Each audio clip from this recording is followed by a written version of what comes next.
TV और हम यानी कि वाह क्या बात है, हम स्वागत कर रहे हैं आपका और हम स्वागत कर रहे हैं हमारे उस खास त्योहार का जिसका नाम है दीपावली। दीपावली यानी अंधेरे पर उजाले की जीत का प्रतीक और हमारे सबके दिलों में खुशी लाने वाला एक ऐसा पल, एक ऐसा दिन, एक ऐसा त्योहार जिस दिन हम लोगों के साथ मिलकर सिर्फ हंसते और मुस्कुराते ही नहीं है, गले भी लगाते हैं, खुशियां बांटते हैं। तो आप सभी के दिलों में दीपावली की खुशियां बसी है और यहाँ इस मंच पे हंसी ही हंसी है। वाह वाह क्या बात है। शैलेश जी, मुझे एक सवाल पूछना है। हाँ, एक नहीं दो पूछिए। हाँ। अच्छा, दो पूछेंगी? नहीं, अभी फिलहाल एक ही पूछो। चलिए चलिए पूछिए। मेरा सवाल ये है कि जब पटाखे फूटते हैं तो रोशनी पहले दिखती है और आवाज बाद में आती है, ऐसा क्यों? आसान सा जवाब है। पटाखे फूटते हैं तब आवाज बाद में सुनाई देती है, रोशनी पहले इसलिए दिखती है क्योंकि हमारी आंखें आगे है, कान पीछे। सेंसिबल। सुलझ गई ना पहली? मेरी पहली सुलझ गई। क्या बात है, thank you so very much Neha कि तुम्हें मेरा ये जवाब समझ में आ गया। एनीवेज, आज हमारे साथ हमारे कवि मित्र वही हैं जो कल भी हमारे साथ थे और दिवाली का आनंद उठा रहे थे, लेकिन कल हमारे बहुत सारे कवि मित्र ऐसे हैं जिन्होंने अपनी कविता सुनाई नहीं। आज जब वे यहाँ सुनाएंगे तो आप कहेंगे कि भाई क्या बात है, वाह वाह क्या बात है। इधर श्रीमती मुझसे कहने लगी दाल कैसी बनी, चावल कैसे बने। मैं बोला क्या खाक बने, बार बार कंकर आते हैं, बीन नहीं सकती थी क्या, भगवान ने दो बड़ी बड़ी आंख दी है। कहने लगी चीखो मत, इस बात पर कुछ कहूंगी तो तर्क बढ़ेगा। अरे देने के नाम पे भगवान ने तुझे भी 32 दांत दिए, 2-4 चवाले, कौन सा फर्क पड़ेगा। में भी ये तो है मैं वो जंगल बबूल, कैसे तेरा बाप मुझे करेगा कबूल।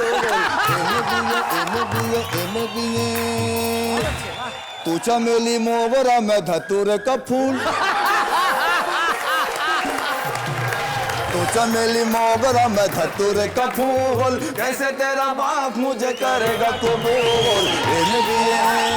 कि एक ठेकेदार को बना दिया था रावण जी। हाँ। बोला माल्यवान से व्यवस्था करवाइए, नल नील राम जी का पुल जो बना रहे हैं उसका ही ठेका मेरे नाम करवाइए। मैंने देखा पड़ोस में एक महिला अपने 4 बच्चों के साथ शॉपिंग कर रही थी। अच्छा। मैंने मोहतरमा से पूछा, हमने कहा मैडम ये चारों बच्चों के बीच में 5-5 साल का अंतर मेंटेन कैसे किया? बोली वेरी सिंपल, मेरे पति एमएलए हैं। पेट्रोल के दाम कम करो या न करो, हाँ। खाने की कीमतें बढ़ा सबको डरा दो, हाँ। मेरी सेहत पे सबसे फर्क पड़ता नहीं। अब आप इस दिवाली बस मेरी शादी करा दो।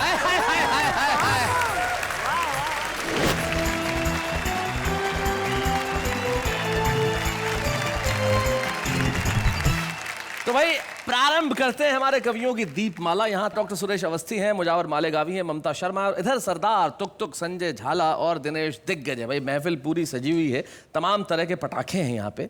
यहाँ रॉकेट भी है, फुलझड़ी भी है, अनार भी है, लड़ालड़ भी है, जमीन चक्कर भी है, जमीन चक्री भी है, और एक वो सबसे अंत में टिकड़ी भी है जो तुरंत फूट जाती है।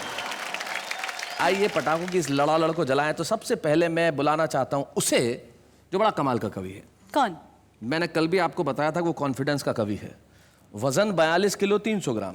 हाँ। नाम दिग्गज, उज्जैन में रहते हैं। एक बार कहीं जा रहे थे, मैंने कहा दिनेश कहाँ जा रहे हो? बोले भाई साहब जिधर की हवा। तो अपनी मर्जी से अपने सफर के कहाँ हम हैं, रुख हवाओं का जिधर का है उधर के हम हैं। लेकिन वो अपनी कविताओं की उड़ान में आपको वहां वहां ले जाएगा जहां जहां सिर्फ हंसी होगी। दिनेश दिग्गज।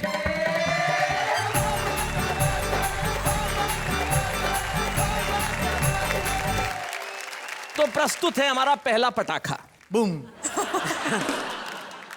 दीपावली का उत्सव है, दीपावली का माहौल है, उत्सवों का माहौल है। शैलेश जी आपने बहुत अच्छा परिचय दिया, लेकिन मैं इतना जोर से नहीं बोल पाऊंगा। आप तो जानते हैं पतले वायर में से ज्यादा वोल्ट का करंट पास कर दो तो फॉल्ट होने का खतरा रहता है। बहुत अच्छे। लेकिन मैं परिचय अपनी शैली में देने की कोशिश करता हूं। जी। परिचय देखें कि जिस देश में एक डायबिटीज का मरीज नेता भी 50 करोड़ की शक्कर अकेला खा जाता हो, जिस देश के कई मास्टरों को दस्तखत करना भी नहीं आता हो, जिस देश में 80 बरस के बूढ़ों का दिल भी वैलेंटाइन डे पर मचलता हो, जिस देश में योजनाओं का जहाज भी भगवान भरोसे चलता हो, तो क्या उस देश में यह 42 किलो 300 ग्राम का सिंगल कवि देश का दिग्गज कवि नहीं हो सकता? भाई क्यों नहीं हो सकता? हो सकता है, हो सकता है, हो सकता है। हो सकता आप है। सबने मेरी बात का समर्थन कर दिया, इसलिए आपको प्रणाम करता हूँ। उत्सवों का माहौल है, इसमें ठहाके और जोड़ते हैं। स्वागत है। पिछले दिनों कलकत्ता कवि सम्मेलन से लौट कर आया, रात को 9 बजे श्रीमती जी ने डाइनिंग टेबल पर खाना लगाया। मैं अपने मित्र से मोबाइल पर बात कर रहा था, इधर श्रीमती जी की कोहनी का टल्ला मेरे सर पर चल रहा था। मुझसे कहने लगी, दाल कैसी बनी, चावल कैसे बने? मैं बोला, क्या खाक बने?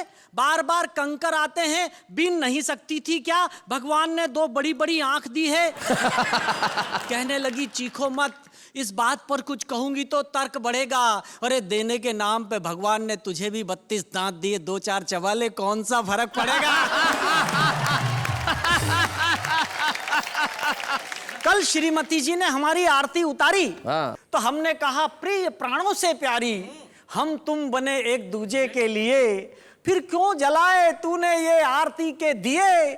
दुनिया हंसती है, उल्टा सीधा कहती है। वह जोर से चिल्लाई, दुनिया तो हर सही काम को गलत कहती है, पर मैं तो इतना जानती हूं कि उल्लू की आरती उतारो तो घर की लक्ष्मी घर में ही रहती है। अच्छा, कहा क्या जाता है, समझा क्या जाता है, सुना क्या जाता है? जी जी जी। मेरा पड़ोसी राधेलाल कल प्रातः काल महाराज के प्रवचन सुनकर आया तो झूम रहा था। शाम को देखा तो उसकी पत्नी को गोदी में उठाकर घूम रहा था। यह दृश्य देखकर मैं चीखा, चिल्लाया। मैंने कहा, राधेलाल, महाराज ने प्रवचन में क्या यही बताया? अरे पत्नी को गोदी में उठाकर घूमोगे तो ये तुम्हारे सिर पर चढ़ जाएगी। राधे बोला, ना, महाराज ने तो कहा है, अपने दुख खुद ही उठाना सीख ले, धीरे धीरे आदत पड़ जाएगी। बहुत अच्छे। मैं, मेरी पत्नी, मेरा बेटा पूरा 2.25 टिकट महाकाल बाबा के दर्शन करने गए। जी। बच्चों का मनोविज्ञान क्या होता है आपको जोड़ने का उपक्रम करता हूं, सुने। स्वागत है दिनेश। बेटे ने कहा, डैडी, आज पहले दर्शन करने मैं जाऊंगा, 1 अठन्नी 2 भगवान जी को चढ़ाऊंगा। जी। मैंने उसको 1 नहीं 2 अठन्नियां दी, साथ में हिदायत भी दी कि बेटा 1 अठन्नी भगवान जी को चढ़ाना, दूसरी वाली अठन्नी से अपने लिए गुब्बारे खरीद कर लाना। बेटे ने कहा, डैडी आप टेंशन मत पालो, मंदिर के बाहर खड़े रहो, मेरे सैंडल संभालो, मुझे सब पता है। मैं 1 अठन्नी भगवान जी को चढ़ाऊंगा, दूसरी वाली अठन्नी से अपने लिए गुब्बारे खरीद कर लाऊंगा। ये कहकर बेटे ने दोनों अठन्नियां अपनी हथेली में दबाई। अच्छा। जैसे ही मंदिर की तरफ दौड़ लगाई, तभी 1 अठन्नी उसके हाथ से निकली और फिसलकर तालाब की तरफ जाने लगी। तब उस बच्चे के दिमाग में पता नहीं कौन सी बात जगी, फौरन मंदिर की तरफ हाथ उठाया, जोर से चिल्लाया, भगवान, बात सच्ची और सही कह रहा हूं, 50 सको तो पचा लो, तुम्हारी वाली अठन्नी तालाब में जा रही है, बचाना हो तो बचा लो। बहुत अच्छे।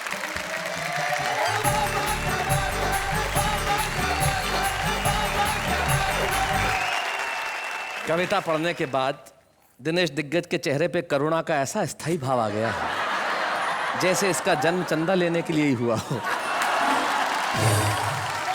क्या कमाल की कविता पढ़ी भाई, वाह वाह, अद्भुत। दिनेश दिग्गज, बहुत बढ़िया पढ़ा तुमने, बहुत मजा आया। आप कुछ कहना चाह रहे हैं डॉक्टर अवस्थी? नहीं, मैं शैलेश जी ये कहना चाह रहा हूँ कि दिनेश जी ने एक मुद्दा बहुत बढ़िया उठाया। जी। आदमी प्रवचन सुनने जाता है तो अपने मतलब की बात लाता है। हाँ। पत्नी को उठा के घूम रहा था इनके मोहल्ले में। जी। मेरे मोहल्ले में एक आदमी गया प्रवचन सुन के। अच्छा। सुन के लौटा, तुरंत काम वाली बाई से शादी कर ली, पत्नी को बाहर निकाल दिया। ओहो। मोहल्ले वालों ने पूछा, तूने ये क्या किया? बोले, बाबा जी ने प्रवचन दिया है, माया छोड़ो, शांति के साथ रहो। तो ये बताइए डॉक्टर साहब के शांति कैसी है? चारों तरफ शांति ही शांति है। तो भाई ये हमारी चुहलबाजी तो यहाँ यूं चलती रहेगी, लेकिन अगले कवि जो उस कोने में तैयार है बिल्कुल। यस। जब से कार्यक्रम शुरू हुआ उनकी निगाह सिर्फ तुम्हारी तरफ है, वो लगातार तुम्हें देखे जा रहे हैं।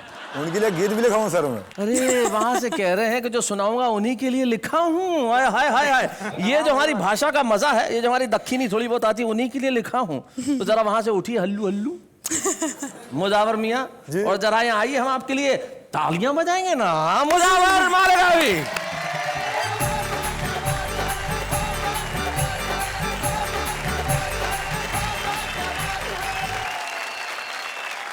दोस्तों मैं आपको एक बात बताना चाहता हूँ कि दिवाली का जो त्योहार है ये रोशनी वाला त्योहार है, मोहब्बतों वाला त्योहार है, और दिवाली मनाने में तब मजा आता है जब रात काली हो। क्या बात है, वाह।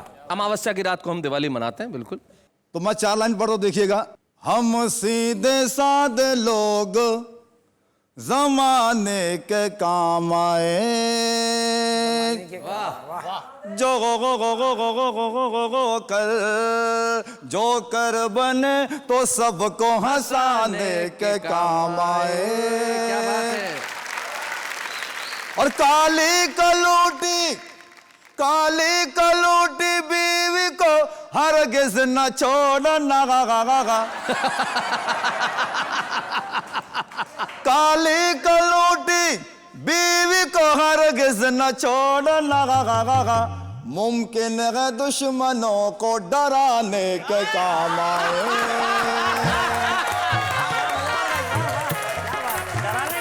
ये जो चश्मा जो है जी, उसकी खास बात क्या मालूम क्या? मैं हाजिर करता हूँ, सुनाए। बालों की नुमाइश में मगन देख रहा हूँ, और बरसों से जिसे उजड़ा चमन देख रहा हूँ। भाई आपके लिए नहीं है। बालों की नुमाइश में मगन देख रहा हूँ, बरसों से जिसे उजड़ा चमन देख रहा हूँ। जिस रोज से ससुरे का लगाया हूँ मैं चश्मा, जिस रोज से ससुरे का लगाया हूँ मैं चश्मा, मैं रात में बकरी को हिरन देख रहा हूँ। भाई क्या बात है भाई, मुजावर साहब क्या बात है भाई, एक बार जोरदार तालियां भाई, कमाल कर दिया। क्या आपके ससुरे के पास एक आध एक्स्ट्रा चश्मा हो तो भेजिए। इनको देखकर मुझे गीत याद आया। हाय हाय हाय हाय। अनएजुकेटेड मतलब जंगली बबूल लफ्ज इस्तेमाल किया मैं। जंगली बबूल, देखिएगा, ये इनके लिए आप इनके लिए समर्पित कर रहे हैं, सुनिए। ए में भी ये तू है, मैं हूँ जंगली बबूल, बबू गो गो गो गो गो गो गो गो गो गो गो। ए में भी ये तू है, मैं हूँ जंगली बबूल, ए में भी ये तू है, मैं हूँ जंगली बबूल, कैसे तेरा बाप मुझे करेगा कबूल। ए में भी ये तू है, मैं हूँ जंगली बबूल, कैसे भी ये तू है, मैं हूँ जंगली बबूल, कैसे तेरा बाप मुझे करेगा कबूल। ए में भी ये, ए में भी ये, ए में भी ये। और बात मेरी मान तू है, देखने में हूर, हाय हाय हाय। और गौर से तू देख मुझे, मैं हूँ लंगूर। और बात मेरी मान तू है, देखने में हूर, गौर से तू देख मुझे, मैं हूँ लंगूर। चांद का है टुकड़ा ये तेरा मुखड़ा, चांद का है टुकड़ा ये तेरा मुखड़ा, कछुए के जैसा है ये मेरा मुसड़ा। तू है कोला कोला, तू है ठंडा ठंडा कूल, तू कैसे तेरा बाप मुझे करेगा कबूल। ये बंद बदर खास देखे जी, बाल लगी मेरे शाहरुख खान की तरह, क्या बात है। और गाल लगी मेरे आमिर खान की तरह, गाल लगी मेरे आमिर खान की तरह, हालत लगी मेरी सलमान की तरह, हालत लगी मेरी सलमान की तरह, सूरत लगी सैफ अली खान की तरह। जॉनी लीवर जैसा मैं हूँ, तू है काजू, काजूल। जॉनी लीवर जैसा मैं हूँ, तू है काजूल, कैसे तेरा बाप मुझे करेगा कबूल। वन हाजिर करता हूँ, देखिएगा। जेल की हवाएं मैंने खाई कई बार, अच्छा, और गांव से हुआ हूँ कई बार तड़ी पार, गांव से हुआ हूँ कई बार तड़ी पार। तेरा बड़ा भाई जो है वो है हवलदार, जो है छोटा जज की चलाता है वो कार। आलू वाला मैं हूँ और तू है क्रीम रूल, क्रीम रूल। आलू वाला मैं हूँ और तू है क्रीम रूल। कैसे तेरा बाप मुझे करेगा कबूल, इन्हें भी ये तू है मैं हूँ जंगली बबूल। कैसे तेरा बाप मुझे करेगा कबूल, इन्हें भी ये आखिरी बंद जी। इस तरह मोहब्बत और संवाद कर रहे हैं। ये बहुत खास बंद देखिएगा जी। आगरा का ताजमहल है तेरा बदन, हाय हाय, और जुल्फों में तेरी तारों की गई अंजुमन, जुल्फों में तेरी तारों की गई अंजुमन। गेंदे जैसी मोटी मोटी खाल है मेरी, गेंदे जैसी मोटी मोटी खाल है मेरी। टीबी के मरीज जैसी चाल है मेरी। हाय हाय, तू चमेली मोगरा में धतूरे का फूल, चमेली मोगरा में धतूरे का फूल। कैसे तेरा बाप मुझे करेगा कबूल, इन्हें भी ये तू है मैं हूँ जंगली बबूल। कैसे तेरा बाप मुझे करेगा कबूल, कैसे तेरा बाप मुझे करेगा कबूल। क्या बात है।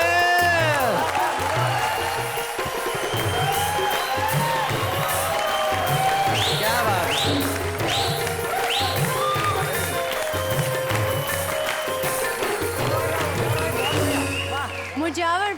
मुजावर भाई गया बेचारा, काम से गया। मुजावर भाई आपके लिए वाह वाह, क्या बात है, भाई, इतना अच्छा परफॉर्मेंस था बहुत आपका। शुक्रिया, बहुत बहुत भाई, कमाल किया। धन्यवाद, बहुत बहुत शुक्रिया।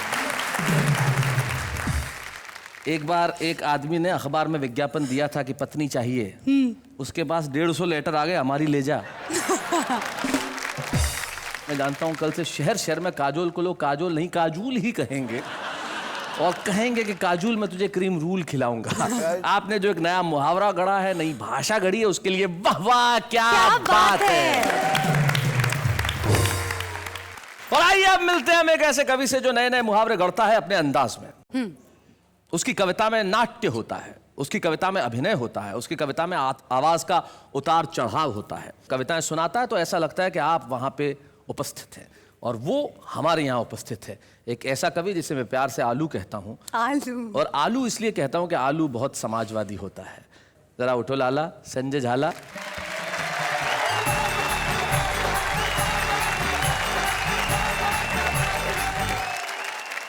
मैं आप सभी को प्रणाम करता हूं और दिवाली की आपको अनंत शुभकामनाएं प्रेषित करता हूं। ये मुझे आपको देख के कह रही थी कि इनको देखते मुझे इनके गाल खींचने की इच्छा होती है, ऐसा ये कह रहे हैं। इनको देख के मेरी भी ऐसी इच्छा होती है। देखिए, इन दिनों रामलीलाएं चल रही हैं, दिवाली आने वाली है। मैं दो छोटे छोटे छंद सुनाता हूं, उसके बाद अपनी एक कविता। एक जगह रामलीला हो रही थी, वहां रावण का जो रोल करने वाला था वो अचानक गायब हो जाता है। तो सार्वजनिक निर्माण विभाग अर्थात पीडब्ल्यूडी का एक ठेकेदार होता है, उसको रावण का रोल दे दिया जाता है। वो क्या करता है आप लोग आनंद लेंगे। मैं छंद सुनाता। स्वागत है संजय। हो एक राम लीला के महंत जी ने ऐसे कहा, लीला का रवानी है तो रावण लाइए। मैंने कहा रावणों की कमी क्या है दुनिया में, चाहे जिसको भी सिंहासन पे बिठाइए। कि एक ठेकेदार को बना दिया था रावण जी। बोला माल्यवान से व्यवस्था करवाइए, नल नील राम जी का पुल जो बना रहे हैं उसका ही ठेका मेरे नाम करवाइए।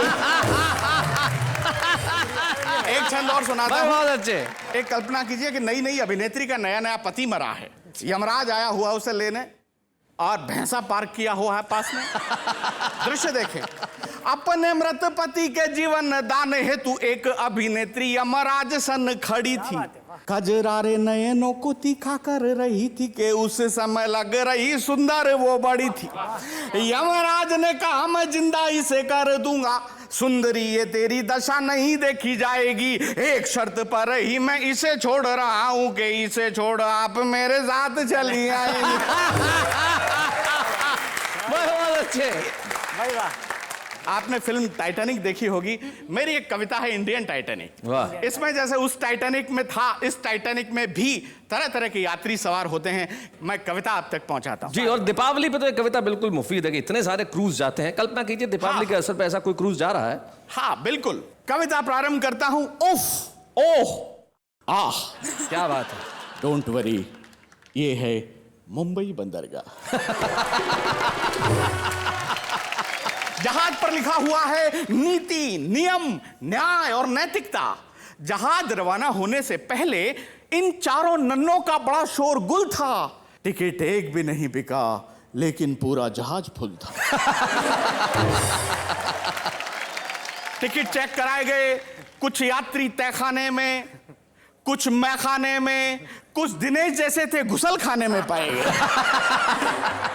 टिकट कलेक्टर सिद्धांत कोने में खड़ा खड़ा रो रहा था बेचारा, क्योंकि कुछ लोकतांत्रिक आत्माओं ने उसे चढ़ते ही मारा। अब प्रारंभ होता है साहब, जहाज में एक भव्य मंदिर होता है। एक अमेरिका से यात्री आता है, स्टैनली मॉरिस नोबल। सोचता है भगवान के दर्शन कर लूं, पूरी यात्रा अच्छी निकलेगी। स्टैनली मॉरिस नोबल जो ही भगवान के मंदिर के दर्शन करके नीचे उतरा, जो ही एक चमत्कार हुआ, उसकी चप्पलें गायब थी। मॉरिस नोबल मंदिर की सीढ़ियों पर बैठकर रोने लगा। इतने में ही एक श्वेत, धवल, स्निग्ध और हिमाच्छादित देवदूत आकर उसे गीता का उपदेश देने लगा। मां शुचः, शोक मत कर, धैर्य धारण कर, जो होता है वो होता है बिल्कुल सही, मुझे देख मेरी भी गई। बहुत अच्छे। तुच्छ चप्पल के लिए आंसू बहा रहा है, मुझे देख क्या मैं रो रहा हूं? मैं रो नहीं रहा हूं, इसका मतलब ये नहीं है कि मैं आदमी बड़ा हार्ड हूं। मैं रो नहीं सकता क्योंकि मैं यहां का सुरक्षा गार्ड हूं। थोड़ा गम खा, थोड़ा ठहर ले, जुगाड़ होते ही किसी की भी पहन ले। और ये बात मैंने किसी से नहीं कहन रखी है, मुझे देख मैंने भी ऐसे ही पहन रखी है। मॉरिस नोबल बुलाओ, मैन तुमने जो कहा है वो बात एकदम सही है, लेकिन तुमने जो पहन रखा है अब उनका यही है। अब जहाज आगे बढ़ता है, उसमें प्रेमी प्रेमिका, कितने शानदार प्रेमी प्रेमिका होते हैं। एक प्रेमी अपनी प्रेमिका से बोले तुझसे प्यार करके तो मेरी तकदीर ही जाग गई। मैंने तुझे इतने लव लेटर पोस्ट किए कि तू पोस्टमैन के साथ भाग गई। अब ऐसा कर, मैंने तुझे जितने भी लव लेटर लिखे थे वो सब मुझे वापस कर दे। प्रेमिका हड़बड़ाई, घबराई, चिल्लाई, लव लेटर लेके क्या करेगा? आहें भरेगा, मरेगा या ब्लैकमेल करेगा? प्रेमी चूंकि राजस्थानी था, बड़ा इंटेलिजेंट था, बोले ना बंदा आहें भरेगा, न मरेगा, न ब्लैकमेल करेगा, बस तेरा नाम काट के दूसरी का भरेगा। इतने में ही घोषणा होती है, passenger may I have attention please. हम आप सबके आभारी हैं क्योंकि आप जहाज पर भारी हैं। डूबने के 100% आत्मविश्वास और भरोसे के साथ ये घोषणा की जाती है, ये जहाज निश्चित रूप से डूबेगा क्योंकि ये सरकारी है। क्या बात है। ये घोषणा सुनकर यात्री जागने लगे, इधर उधर भागने लगे। पुलिस वालों की ड्यूटी थी कि यात्रियों को सुरक्षित नावों से किनारों तक पहुंचाएंगे। पुलिस वालों ने कहा यात्रियों की ऐसी की तैसी पहले हम जाए। अब आप स्थिति देखें, सारे पुलिस वाले नाव में बैठ गए हैं, एक ही नाव है और उसमें कोई भी अतिरिक्त आदमी बैठ जाता तो नाव डूब सकती थी। दृश्य देखें, ऊपर से यात्री चिल्ला रहे थे बचाओ बचाओ बचाओ। नीचे से एक पुलिस वाला बोला पहले 50 का नोट लाओ। पुलिस वाले का बलिदान देखें, यात्री ने 50 का नोट निकाला ताजा और पुलिस वाले ने कहा ऐसा कर, तेरी जगह मैं डूब जाऊंगा, तू मेरी जगह आ जा। इतने में ही बगल वाला पुलिस वाला बोला क्यों बे, 50 रुपए के लिए अपनी जान दे रहा है, जान देने के पीछे तेरी क्या रजा है? और पुलिस वाला बोला अगर फोकट का माल जेब में हो तो डूबने में भी मजा है। क्या बात डूबने में भी मजा है।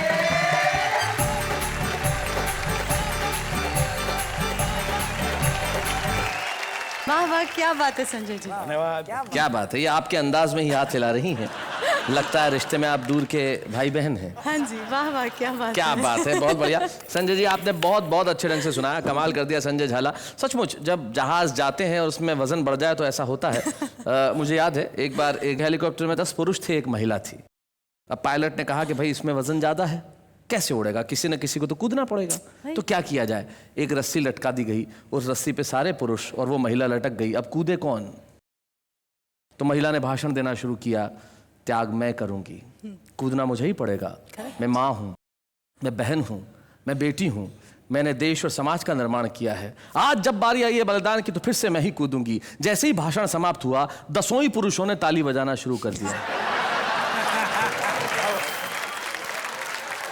तो भाई इन्होंने तो हमारी दिवाली कमाल की कर दी। आप क्या कहना चाहती हैं इस पे? आपकी लाइफ में दिवाली की क्या इंपॉर्टेंस है? अरे मेरी तो शादी दिवाली की वजह से हुई। वाओ, हाँ। वो कैसे? अरे मेरी होने वाली वाइफ ने मुझे धमकी दी थी कि दिवाली तक मैं अपने माँ बाप से उसके बारे में बात कर लूं। एक मिनट, पर अगर आप दिवाली तक बात ना करते तो उसने कहा अगर दिवाली तक बात नहीं की तो उसके 2 दिन बाद ही भाई दूज आता है। तो स्वागत है आपका दिवाली का माहौल है। और दिवाली के माहौल पे यहाँ पे हंसी के पटाखे हैं, व्यंग की फुलझड़ियां हैं और ठाके उस कार्यक्रम में जिसका नाम है वाह वाह क्या बात है। कविता तो हर दिल में पलती है। हाँ। और हमारे साथ एक मेहमान आज ऐसे हैं जो कवि नहीं है। तो हमने कहा कविता का ये मंच तो सबका स्वागत करता है, हम तो बाहें खोल के खड़े, जो आए चाहे मन में जैसा आए वैसा सुनाए, लेकिन सिर्फ परिणाम में हमारे चेहरों पे हंसी आए। राजीव निगम।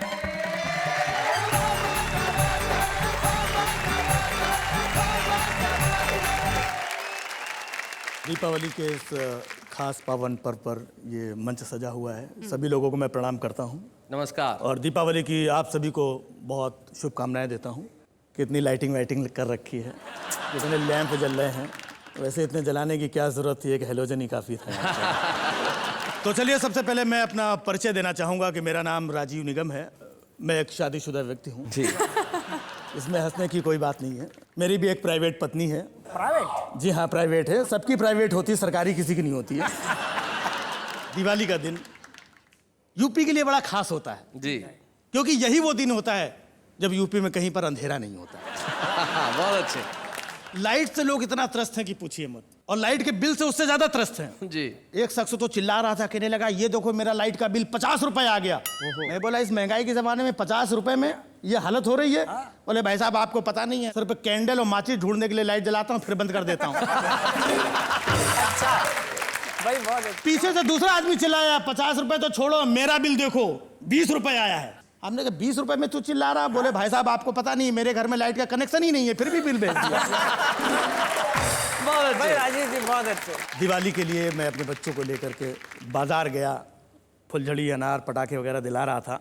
तभी मैंने देखा पड़ोस में एक महिला अपने 4 बच्चों के साथ शॉपिंग कर रही थी। अच्छा। लेकिन खास बात यह थी कि उन 4 बच्चों में 5-5 साल का अंतर था। मैंने मोहतरमा से पूछा, हमने कहा मैडम ये 4 बच्चों के बीच में 5-5 साल का अंतर मेंटेन कैसे किया? बोली वेरी सिंपल, मेरे पति एमएलए हैं। मेरे पति एमएलए हैं, 5 साल में सिर्फ एक ही बार आते हैं। तभी पीछे से देखा एक 3 साल का बच्चा मम्मी मम्मी कहते हुए आगे आया। मैं बोला ये 3 साल का ये क्या है? बोले देश में कभी कभी मध्यावधि चुनाव भी हो जाते हैं। और वैसे देखा जाए आजकल हर पत्नी अपने आप में रानी लक्ष्मीबाई है। क्या बात। बच्चे को बाई की गोद में डालकर पति की लक्ष्मी निकाल के रानी बनी घूम रही है। क्या बात है, बहुत बढ़िया। अच्छी बात है। तो मेरी भी जो पत्नी है मैं आपको बता दूं कि बड़ी प्यारी है, बड़ी सुंदर है, चिकनी बम पटाखा आइटम है एकदम। ऐसा मेरे मोहल्ले के लड़के बोलते हैं। लेकिन ऐसी बात नहीं कि मेरी पत्नी सुंदर नहीं है। मेरी पत्नी मेरे बॉस की पत्नी से ज्यादा सुंदर है, ऐसा मेरा बॉस बोलता है।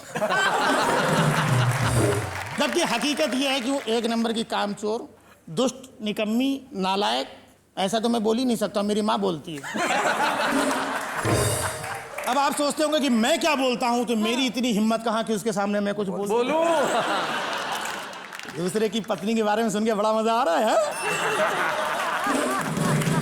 तो मैं ये बता दूं कि ये मेरी पत्नी का किस्सा नहीं, ये दिग्गज साहब बैठे हैं, बोलना भूल गए थे, उनकी पत्नी का किस्सा है। तो चलिए आगे बढ़ते हैं। दीपावली का त्योहार जी समय और वक्त के साथ कितना बदलता चला गया वो मैं आपको कुछ पंक्तियों में बताऊंगा। बचपन में दिवाली के आते ही हम सब बड़ा खुश होते थे, बड़ा आनंदित होते थे। हमारे पिताजी एक थान से कई मीटर कपड़ा लाते थे और चारों बच्चों को काट कर उसी से कपड़े सिलवाते थे। क्या जूते का फटा हुआ तला दिवाली में ही सिला जाता था। क्या बात है। और मेरे पिता खुद पॉलिश लेकर के सारे बच्चों के जूते चमकाते थे। वाह वाह वाह वाह वाह, बहुत मेरे पिता खुद पॉलिश लेके सारे बच्चों के जूते चमकाते थे। एक फुलझड़ी में आधी देर भैया और आधी देर हम जलाते थे। इस तरह कुछ फुलझड़ियों में ही हम शान से दिवाली मनाते क्या थे। बात है। वाह वाह वाह वाह। मेरी माँ चौके में तरह तरह के पकवान बनाती थी और बच्चों को बड़े प्यार से खिलाती थी। फिर मेरे पिता साइकिल के अगले हिस्से में 2 बच्चों को बिठाकर और पिछले हिस्से में 2 को बिठाकर पूरी शहर में आतिशबाजी दिखाते थे। वाह वाह वाह। और वापस आते समय कुछ मूंगफलियां खरीद करके हम लोगों की जेब में डाल देते। क्या बात है। बहुत अच्छे, बहुत बढ़िया। बहुत अच्छे। और उन जेबों को हम भरा हुआ खजाना समझकर खूब इतराते थे। बड़े शान से दिवाली मनाते भाई थे। वाह बड़े वाह, शान से दिवाली मनाते थे। बहुत अच्छे। भाई क्या बात है। लेकिन अब हम दिवाली मनाने में बड़े कच्चे हैं क्योंकि मेरे पास एक मुम्मैया पत्नी और 2 मुम्मैया बच्चे हैं। वाह वाह वाह वाह। मेरा बड़ा बेटा दिवाली के दिन मेरा क्रेडिट कार्ड ले जाता है और 10,000 के जूते और जीन्स खुद ही खरीद लाता है। और मेरा छोटा बेटा ड्राइवर के साथ दोस्तों के यहाँ दिवाली पार्टी मनाने जाता है और 20,000 का चूना लगा आता है। मेरी पत्नी पकवान बनाने की जगह होटल से ऑर्डर करके खाना मंगवाती हैं वाह। और खुद किटी दोस्तों के साथ में पत्ते खेलने चली जाती हैं। क्या बात है भाई, बहुत अच्छा। दियों की जगह दिल जलता है। 50,000 खर्च करने के बाद भी मैं अपने आप को घर में अकेला पाता हूँ। पहली जैसी दिवाली अब नहीं मना पाता। भाई वाह वाह वाह वाह। भाई बहुत बढ़िया।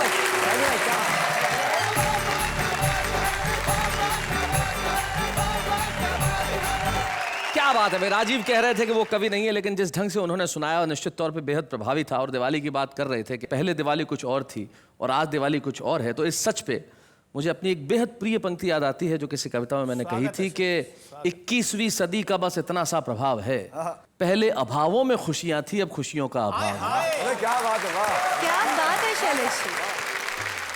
भाई दिवाली का माहौल है और दिवाली के माहौल पे सिर्फ पटाखों की आवाज ही नहीं होती। इन दिनों आपके घरों में आवाज हो रही है ठहाकों की भी, क्योंकि आपके साथ है वाह वाह क्या बात है।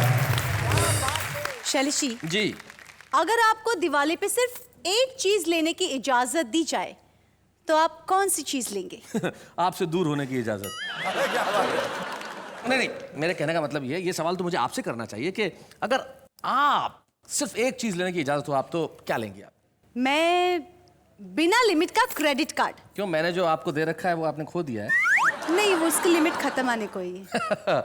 लिमिट खत्म होगी ही ना, क्योंकि महिलाओं को शॉपिंग से दूर रखना मुश्किल ही नहीं नामुमकिन है। खैर इन्हें तो मैं शॉपिंग से दूर रख लूंगा, लेकिन जो हमारा आम आदमी जिसके भीतर कविताएं हैं उसे कविताओं से दूर रखना थोड़ा सा मुश्किल है। वो कैसे अपनी कविताएं बाहर लेके आता है, जरा देखते हैं। मत पूछ मोहब्बत में क्या क्या जख्म खाए हैं, उसके घर के सामने हिमेश के गाने गाए हैं। हर महीने बढ़ जाता है मोबाइल का बिल और अब इसीलिए नहीं लगता मेरा पढ़ाई में दिल। कुछ पल मिलते हैं कुछ पल के लिए, इसलिए जी लो इन्हें हर पल के लिए। ये वक्त तो एक रेत की तरफ फिसल जाएगा और दे जाएगा यादें उम्र भर के लिए। सावन का महीना और पवन करे शोर, अरे अपनी ही शायरी सुन के मैं खुद हो गया हूँ बोर। तेरी झील सी आंखों में डूब जाने को जी करता है, मगर क्या करो तेरा इतना बड़ा चश्मा बीच में आ जाता है। Baa baa black sheep have you any wool, जब पापा जाते हैं ऑफिस मम्मी को जाते हैं भूल। हैप्पी दिवाली। बाबा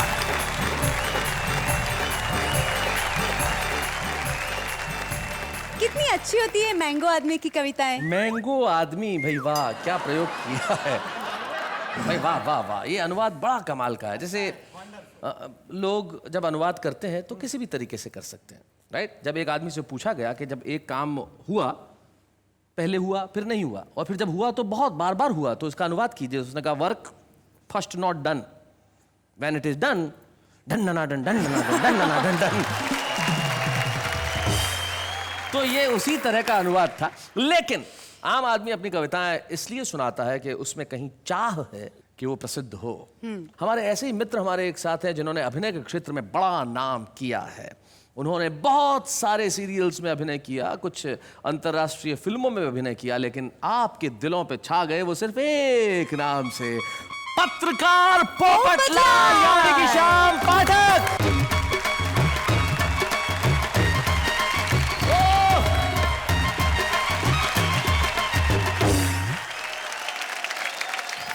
मेहता साहब, हाँ? वो आपने बोला था ना, वो कहाँ है? अरे कौन वो? कविता। वो तो तुम्हारे पास होगी ना? अरे मेरे पास होती तो मैं यहाँ क्यों आता भाई? कविता तो आपके पास है। एक मिनट पोपटलाल भाई, कौन सी कविता इनके पास है? एक मिनट। अंजलि भाभी, इन्होंने कहा था कि कविता इनके पास है, वो कविता से मुझे मिलवाएंगे, तो इसलिए मैं यहाँ आया हूँ भाई। कविता कहाँ है? मिलवाइए। हे भगवान, मैं कविता से मिलवाऊंगा ऐसा नहीं कहा था, मैं कविता सुनवाऊंगा ऐसा कहा था। एक बार मिलवा दीजिए, जिंदगी भर सुनता रहूंगा।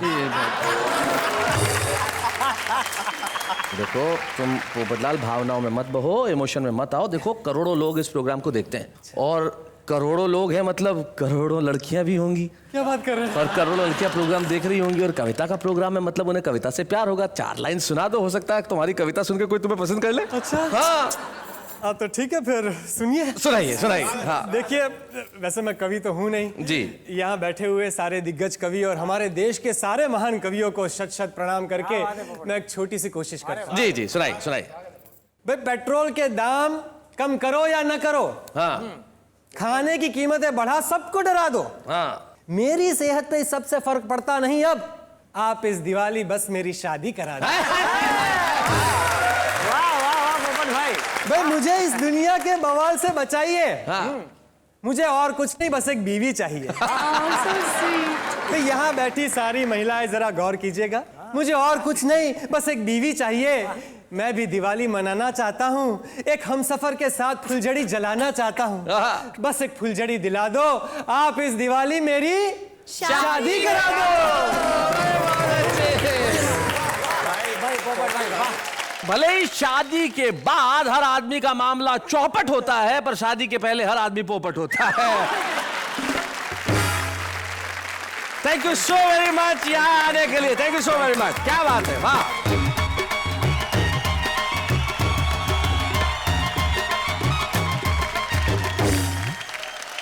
अब वक्त आ गया है हमारे उस कवि मित्र को सम्मानित करने का जिसने जीवन में सिर्फ कविता के क्षेत्र में ही काम नहीं किया, व्यंग्य भी लिखे और कई पुस्तकें जिनकी प्रकाशित हुई। और आज दीपावली के इस माहौल में हमें बड़ी खुशी है कि हमारे बीच में हास्य व्यंग्य का एक ऐसा अनूठा कवि है जिसने जीवन में बहुत संघर्ष किए। उसके संघर्षों को मैंने करीब से देखा है, लेकिन हर संघर्ष के बाद वो हंसी निकाल के लाता है। संजय झाल।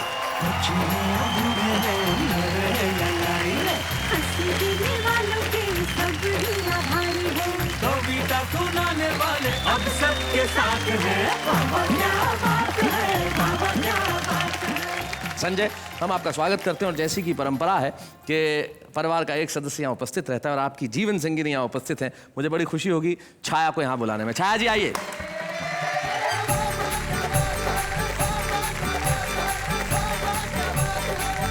छाया, स्वागत है आपका यहाँ। जहाँ तक मेरी जानकारी है आपके पिता कवि हैं। हाँ जी। आपके भाई कवि हैं प्रवीण शुक्ल, पिता ब्रज घायल, और आपके पति कवि हैं। सारे कवियों के आसपास कैसा महसूस करती हैं आप? जब मुझे पता चला मैं कवि की बेटी और कवि के बहन हूँ और मुझे पति भी कवि के रूप में मिल रहे हैं, तो मुझे लगा परमात्मा के दंड देने का साहित्यिक तरीका है। हास्य व्यंग्य के कवि है संजय झाला, घर में कैसा बर्ताव करते हैं? कल ही ये पूजा कर रहे थे तो मेरी तरफ देखकर बोले, हे भगवान, जैसी पत्नी मेरी है ऐसी हिम्मत करके एक तू भी रख के दे।